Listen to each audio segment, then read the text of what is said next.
Brought to you by V-Guard, co-powered by Sensodyne and Vimal.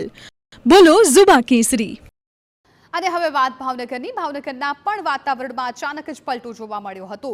મસ્તારા બાપા મંદિર, ચિત્રાયા yard, આખલોલ જગતનાકા પાસે કમોસમી વરસાદ પડ્યો.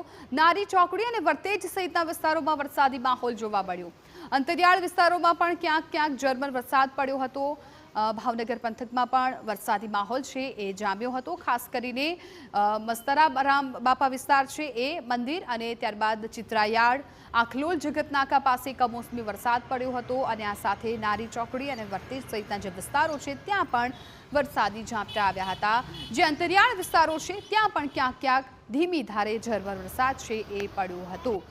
રાજ્યના અનેક એવા જિલ્લાઓ કે જ્યાં ભર ઉનાળે કમોસમી વરસાદ પડ્યો, માવઠું પડ્યું, એમાંથી ભાવનગરનો પણ એક સમાવેશ થાય છે. ભાવનગરમાં પણ અચાનક જ વાતાવરણમાં પલટો આવ્યો હતો અને ભાવનગરના અનેક વિસ્તારોમાં આ માવઠું છે એ આવ્યું હતું. ખાસ કરીને જે અંતરિયાળ વિસ્તારો છે ત્યાં પણ આ માવઠાનો સામનો લોકોએ કરવો પડ્યો હતો. ચોક્કસથી ભર ઉનાળે તેમને ગરમીમાંથી રાહત મળી હતી, પરંતુ પાક બગડવાની ભીતિ ખેડૂતોને સતાવી રહી છે. Brought to you by V-Guard, co-powered by Sensodyne and Vimal. બોલો ઝુબા કેસરી.